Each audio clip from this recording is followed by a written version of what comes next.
All right, welcome back. This evening we're going to be talking about the kind of ideological developments taking place in Europe, getting us up to the turn of the 20th century and the interactions between the various states of Europe following the Napoleonic era, and again going through the 19th century. So after Napoleon's defeat at Waterloo, Europe proceeded to plow ahead with industrialization and expansion, one really kind of feeding into the other. This helped Britain, in particular, to outpace the rest of the world in many respects. So it's even building on its lead that it already had established as a result of being the first country to benefit from the effects of industrialization back about the mid 18th century. This process of industrialization is going to fuel not only wealth and growth and the expansion of power, but it's also going to fuel the social tensions that were festering in Britain and other industrial portions of the world, which is going to accentuate really class conflict in many respects. So, what we'll do here in this lecture is talk about the responses to um, the process of that kind of stress and tension, the organization of labor in response, and also the revolutions of 1848, helping to uh, create or define is a better word the ideological philosophies founded by the likes of Karl Marx and the establishment of Marxism, as well as helping to enhance and define concepts of nationalism as well as kind of an antithesis or a reaction to Marxist like thinking. These nationalist sentiments, in particular, can be best seen in the creation of modern Germany, what we know to be modern Germany today, as well as modern Italy, as in the mid to latter portions of the 19th century.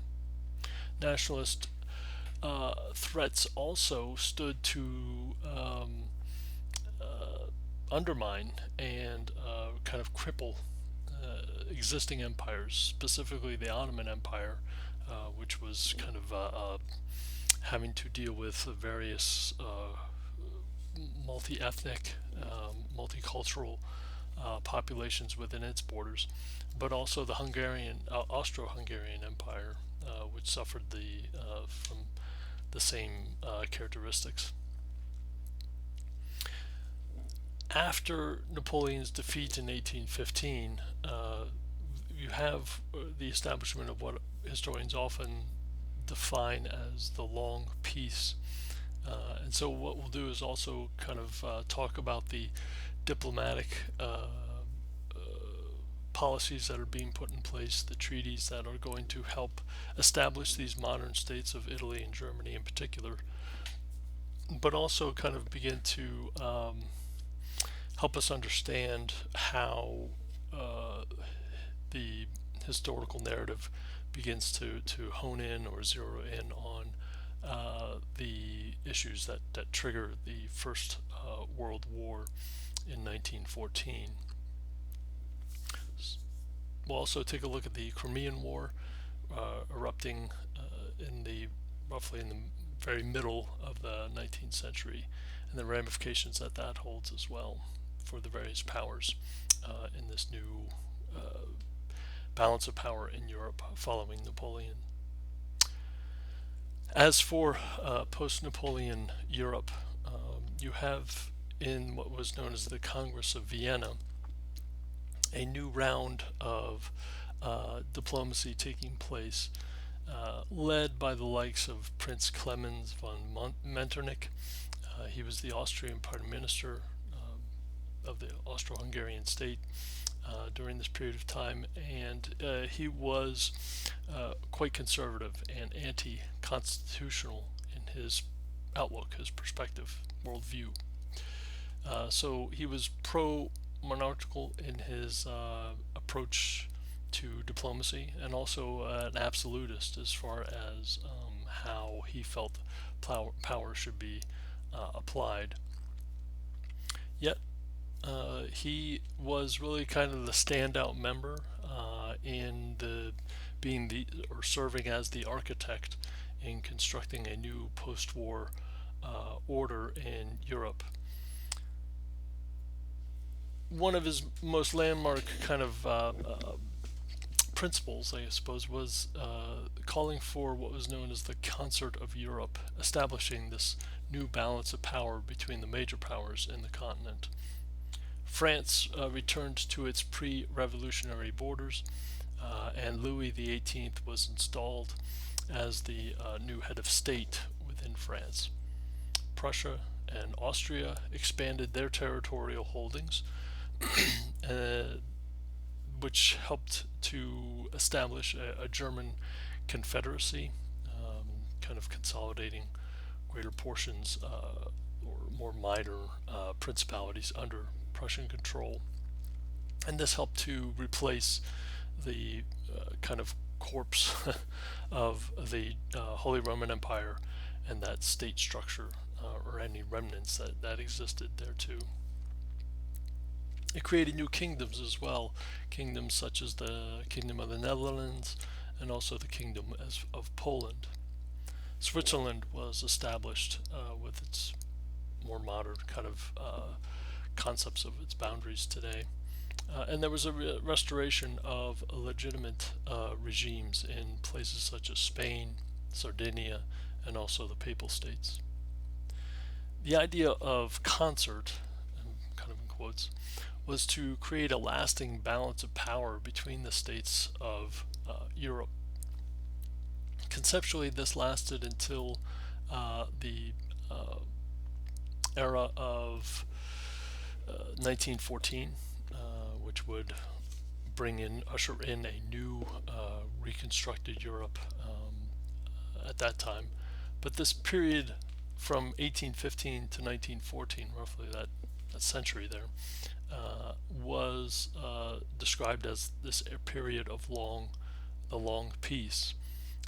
This Concert of Europe replaced the Westphalian peace that had been established dating back to 1648, and it again created a new balance of power with the states that existed by 1815 or were born out of that conflict. It better represented the social and political and economic changes that had occurred during over the course of that period of time, the 16th or the 17th, 18th, and into this early 19th century.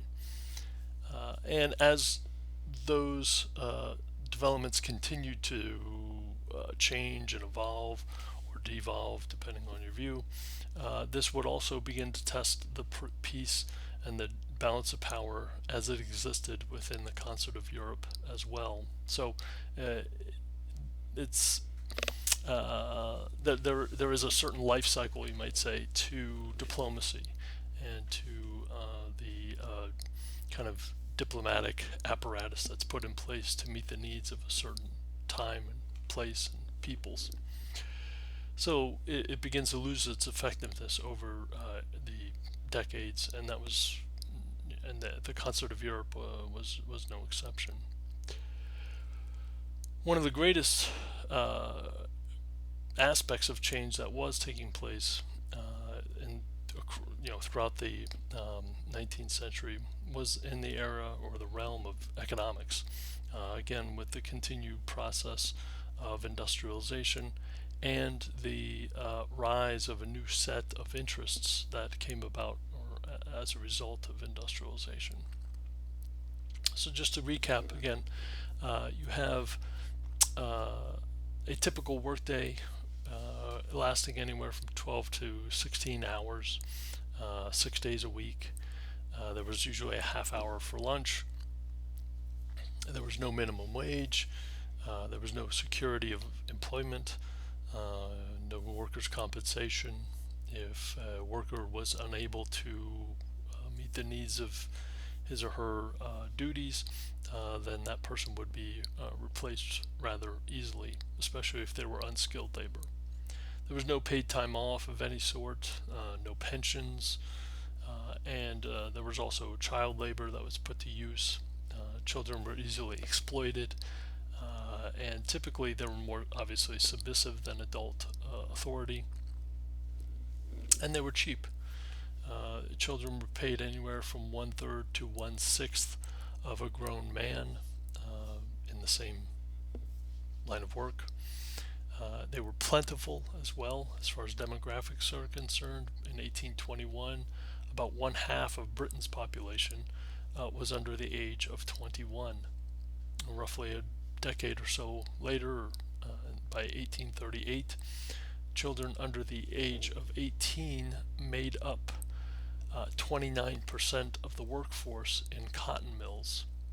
And when you combine the child labor population with that of the women working in that industry, in the cotton industry, the textile industry, those two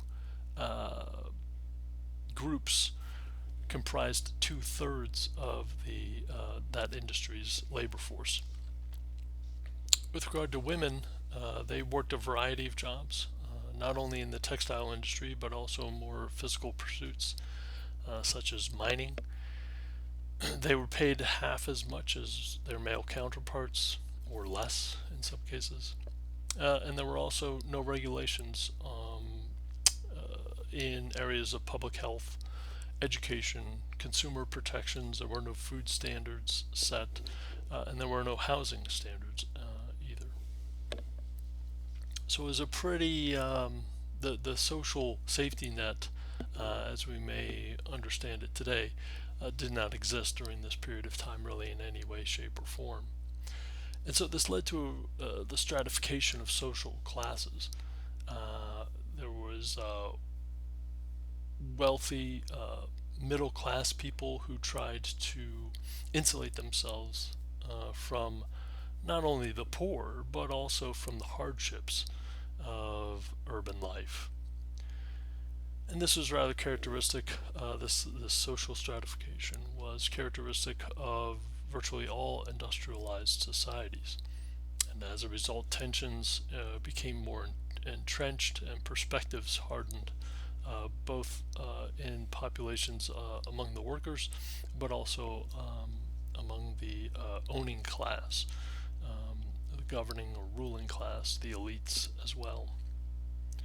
And this helped lead to a flashpoint in 1848, marked by popular revolts, largely along class lines, that erupted all across Europe. They started in France, spreading to Ireland, the Italian peninsula, Austria, as well as Prussia. And the common characteristic, the common theme, was that these people rising up in these popular revolts and protests were calling for government to cater to the people's needs and become much more responsive, providing, for public health, housing standards, better living conditions, a whole host of kind of these issues. It also appealed in some ways to ethnic nationalism as well. That nationalism here was based on cultural heritage, and I think this is expressed in your textbook. And this was particularly vivid or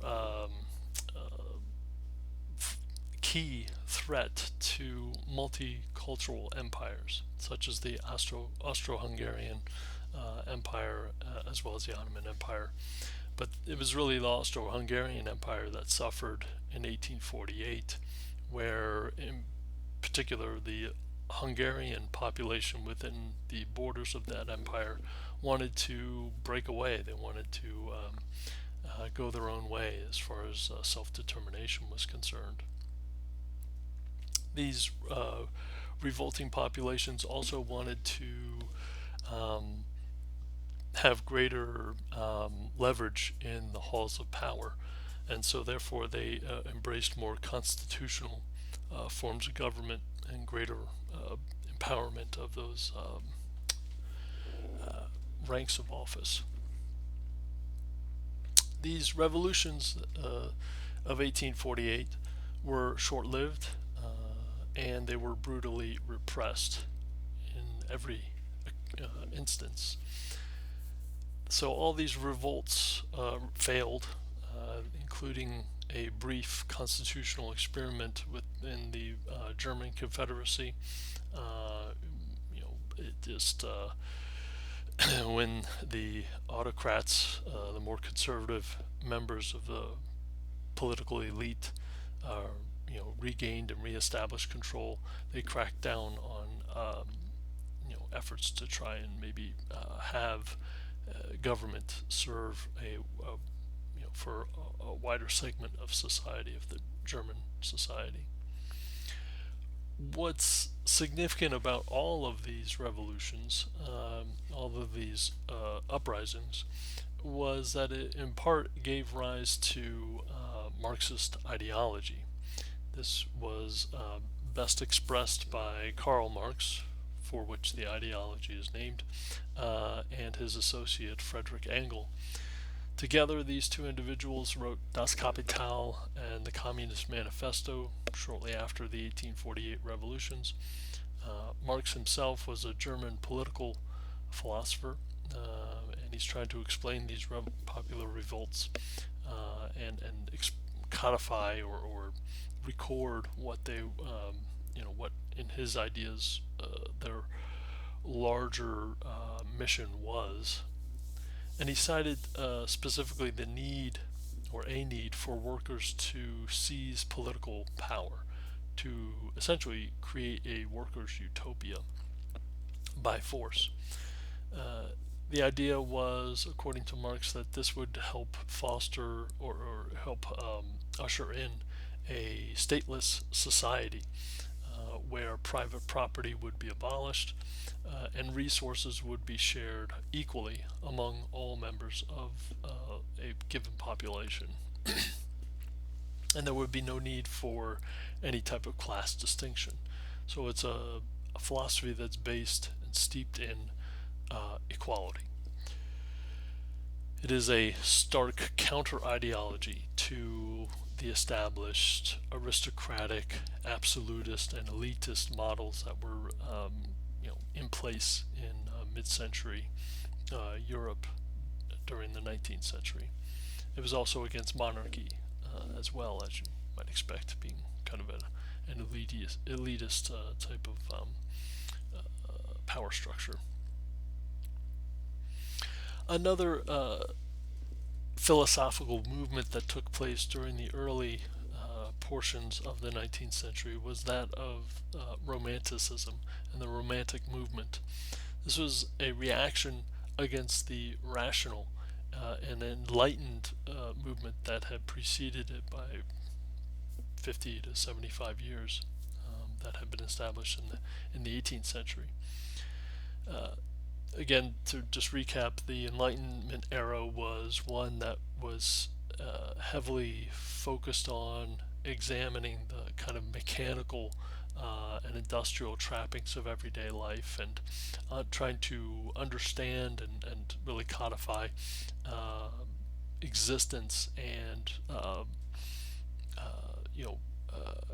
give a rational explanation to any and everything in existence.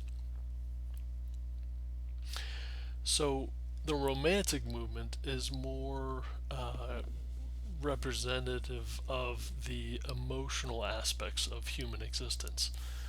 Writers and artists, philosophers and intellectuals began to embrace concepts of what it meant to be human as understood through human emotion. Your textbook states that, quote, the power of humanity's creative genius is how it goes about explaining the core concept of Romanticism. it's understood, or the underlying idea here is that by understanding and by reconnecting with human emotion, uh, individuals and societies could understand the true states of nature that existed. That humanity had gotten too far removed from nature, and this was having detrimental effects not only on nature itself and the surrounding landscape, but also on the human soul. It was the act of industrialization was dehumanizing. And so this reconnection along these kind of romantic lines was an essential aspect of understanding what it meant to be human. That human emotion was just as important, if not more important, than rational thought. Now, in the United States, from the earlier lectures, the notion of the self-made man and all of its ramifications, that kind of mentality would be best represented here in a kind of a romantic type of orientation. So it wasn't something that was relegated specifically to Europe, but so it's kind of spreading throughout much of the Western world. In Europe, however, philosophers, including the likes of George Wilhelm Friedrich Hegel, and his study of the dialectic, where he tried to study the connections between opposites, creative nature and material order, and finding some sort of medium between the two, as he understood, trying to reconcile these two kinds of polar opposites.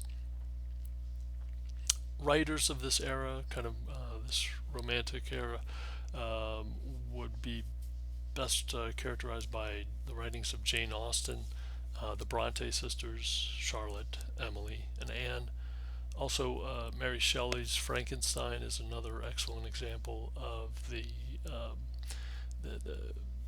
writings coming out during this period of time. In fact, Frankenstein itself is a direct manifestation of the abomination of man's attempt to, or humanity's attempt to control and dictate immortality through this mechanical-like structure in Frankenstein itself, essentially, and the kind of the consequences that has or could potentially have on for humanity. The popular composers also wrote pretty stirring pieces during this period of time. Ludwig van Beethoven and his Ninth Symphony was written and composed in 1824 in the heart of this era. Put up a YouTube writing or video of that piece of music, the fourth movement in particular, Ode to Joy. And in the United States, you have the writings of Edgar Allan Poe beginning to find traction during the Romantic period as well. Kind of a hometown favorite in Baltimore, as a Baltimore native. Almost at the same time or I should say, in the middle portion of the 19th century, shortly after the revolutions of 1848, there's also another kind of landmark study that comes to the public, and that is the rise of Darwinist principles and realism as well. So it's in 1853 that Charles Darwin writes his Origins of the Species. Darwin is a biologist, and he issues this theory of evolution, where you have these concepts of the survival of the fittest and natural selection, where he explains how he perceives the the natural evolution of Earth's various ecology and biology. This becomes also by the latter portions of the 19th century, it becomes the basis for a new approach to social philosophy as well. These Darwinist kind of principles begin to put into practice. And there's really two schools of thought. One is social Darwinism, where those adherents believe that nature should run its course. It is the view held by the social elite. It's not only classist in its perspective, because again, if you're a member of the social elite, the default, the tendency here is to believe that, well, you know, you are benefiting from nature as it exists, or as you perceive it to exist, and you are a beneficiary of the status quo. So, the idea of social Darwinism would play to that line of thinking, essentially. So it's classist in its perspective because it's the elite that are benefiting from the things as they are, but it's also as this school of thought continues to develop, it is also racist in its establishing of racial hierarchies of those who are most fit to rule and to prosper as well. So it caters to the white elite here in particular. The other school of thought was that known as Reform Darwinism. It placed greater emphasis on government empowerment, providing for a social infrastructure for those individuals and members of society that would be more in need. That by doing so, we're providing a social safety net or greater resources for those that need them. That this would help result in a more robust and empowered society, and overall a more better off civilization.